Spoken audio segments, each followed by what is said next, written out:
A research appeal says that current research is woefully underfunded, with just £1 million spent on investigating the causes of the disease annually. This despite the fact that almost 1 in every 100 people in this country will contract it.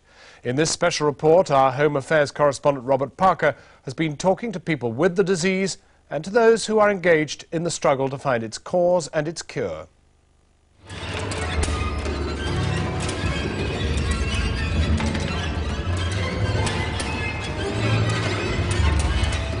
The voices, they tell me they're an evil power which was put into my head when I was a child.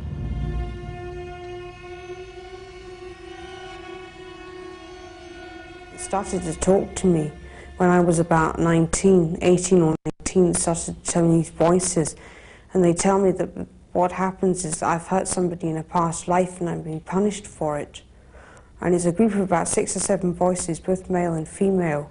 And they tell me, they try and run me down, they make me feel bad, they make me feel rotten in myself, and tell me I hurt myself, and they tell me how evil I am.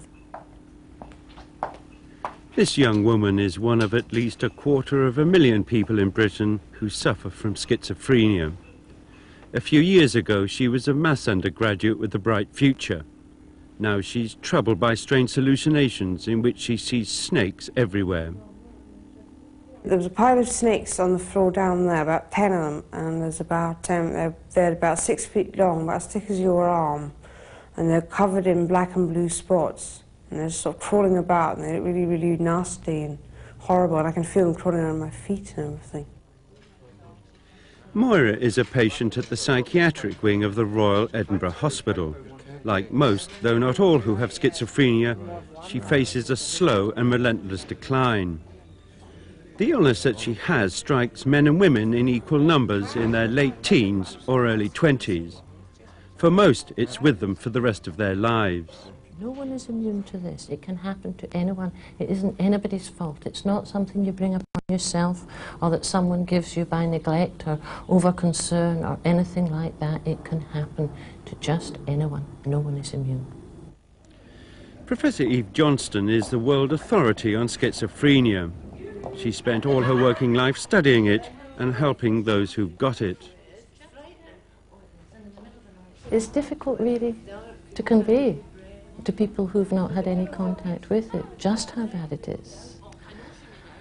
Really, once people get schizophrenia, life for them is never going to be the same again.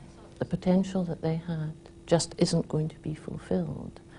I must have seen hundreds and hundreds of cases that's happened to people who were students, who were school children, who were apprentices, who were functioning really not too badly, whose lives looked as though they were going to open out, and it's all just faded away.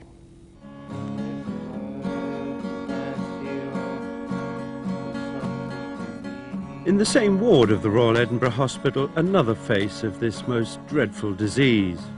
Like many people with schizophrenia, Michael is paranoid. He's plagued by powerful visions that the devil is chasing him. It was like I was getting hounded. It wasn't like somebody was just walking behind me. It was like the devil was chasing me all the way, and I was thinking of ways to keep ahead of him.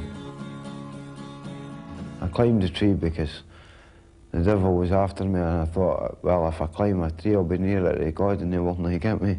That's the way I was thinking.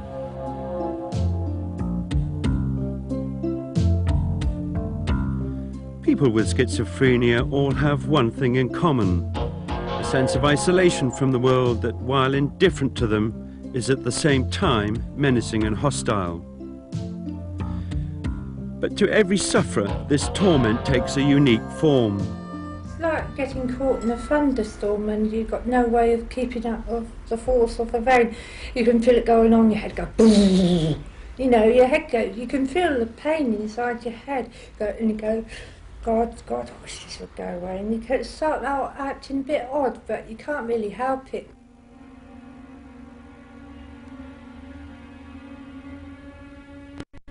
Well, I feel as I'm in a glass box and you can see the outside world, but you can't get at the outside world. And other people can't get in to help you. You feel alone in life. You feel as though you're just alone. and there's a sort of timeless kind of feeling. You don't feel time passing. You feel as though you're just trapped in this box and you can't get out. And that is pretty awful, because people don't see it and they can't get in to help you.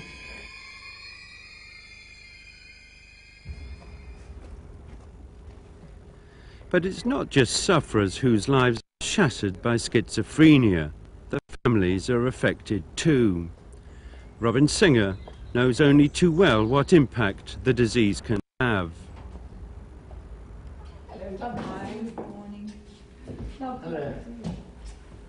When she was 17, his daughter developed the illness. She's seriously affected and now in the care of the Priory, a special centre in Devon.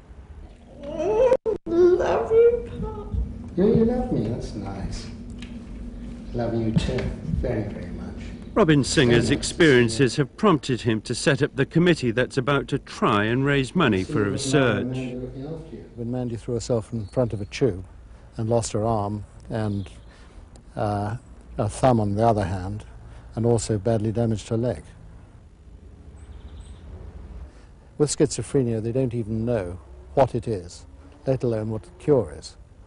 And I just felt that as the country as a whole in the UK is only spending, the best guesstimate is in the region of £1 million a year on research, it is quite ridiculous when we're spending tens and tens of millions on looking after and caring for schizophrenics. It's clearly been a Cinderella subject by any measure that we care to use.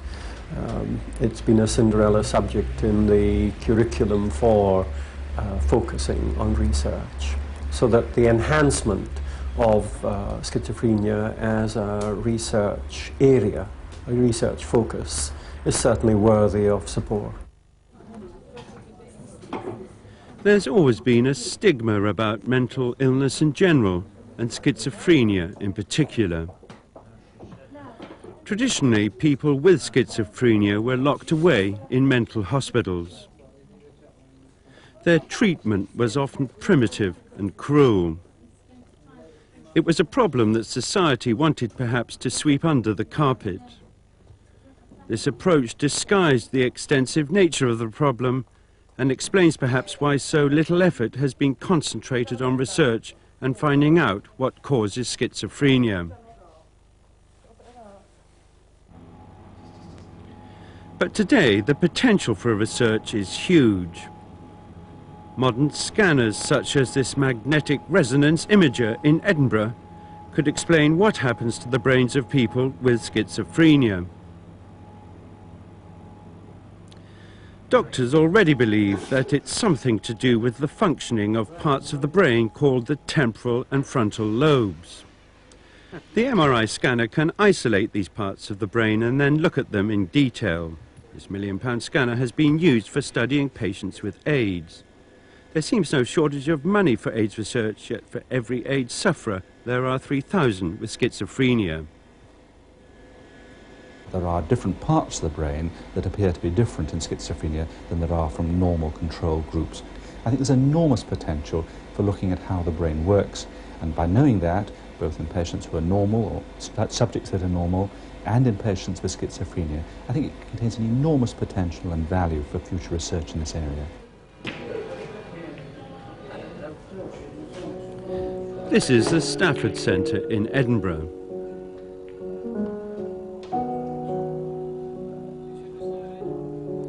It's a day centre for sufferers in the so-called negative phase, where they don't need hospital treatment as they do when in the positive or acute phase.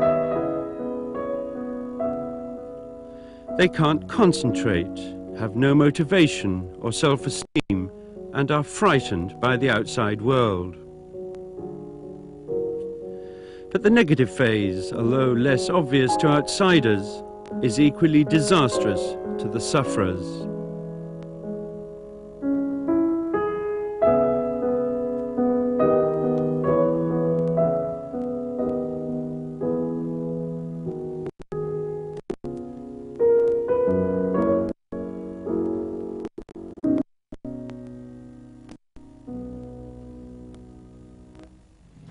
Well, I find it difficult to communicate communicate with people. I can communicate with people in the centre okay, because we're more or less in the same boat and we don't have to explain ourselves away to people knowing we're feeling down.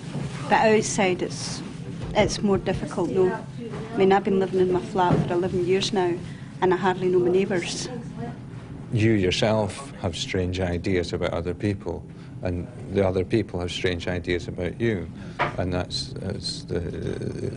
where the fear initially comes from, but then it grows and it becomes really difficult to walk down the street because you don't know what's happening. People with schizophrenia are tormented by frightening and hideous visions which they can't control. They have a suicide rate many times higher than the population at large. It's often because they're acutely aware of how schizophrenia has ruined their lives. It's sometimes because they cannot resist the voices. Sometimes they're just repeating what's going on in my mind, but when I threw myself out the window, it was a voice telling me to do that very strongly. Some people say it's a cry for help, but I mean, I was pretty desperate when I was doing it, and I just wanted to end everything. Because I couldn't stand the torment of these snakes and voices. The great majority of people with schizophrenia are no risk to anybody at all, except perhaps themselves. They're not typically violent and dangerous? No, not at all. Not at all. Why have schizophrenics got this image?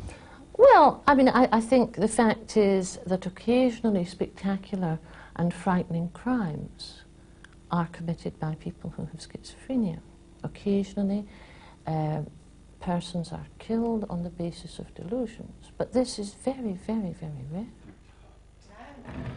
Today, the overwhelming majority of people with schizophrenia are cared for in their homes as a direct result of government policy of closing down long-stay hospitals. Mrs. Mary Normand, a widow, looks after her son Robert at their home in Harrow in London. For her and thousands of other families like this, there are many problems. Anyone with an illness like schizophrenia needs constant support. So if there's someone at home to be with them, it's much easier because they do suffer. Although he seems quite independent, he's quite dependent emotionally on me. And I can't be spontaneous about what I do, as I'd hoped with my family growing up. You know, I have to tell him where I'll be and what time I'll be home. Despite the problems and difficulties, a survey of more than 500 families coping with schizophrenia at home found that the overwhelming majority of patients and their relatives preferred it to hospital.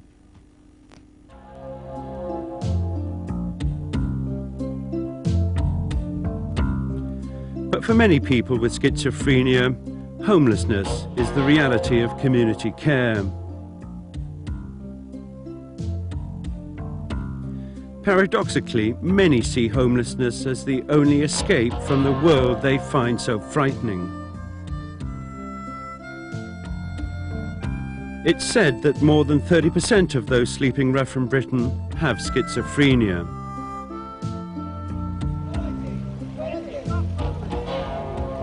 We caught up with two of them in Worcester. These two men are schizophrenic, discharged from hospital and homeless. When we spoke to Anthony, he was obviously unwell, displaying what psychiatrists call florid symptoms. It seems worrying that somebody in this condition is living rough.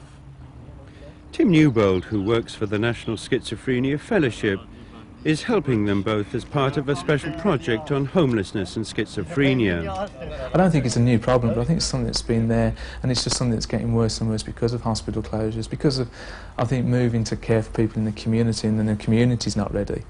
Homelessness, there's a lot of other issues around it. There's people with alcohol and drug problems, people who've been abused, people who've got learning difficulties, and having somebody who's very seriously ill in that sort of environment can't do anything good for them at all. I mean, it's going to actually make them deteriorate. There's a growing medical consensus that schizophrenia is caused by a physical malfunction of the brain. It's this, as well as the sheer scale of the suffering, that's given impetus to the committee about to raise money for research. We don't know whether it's genetic. We don't know whether it's some of the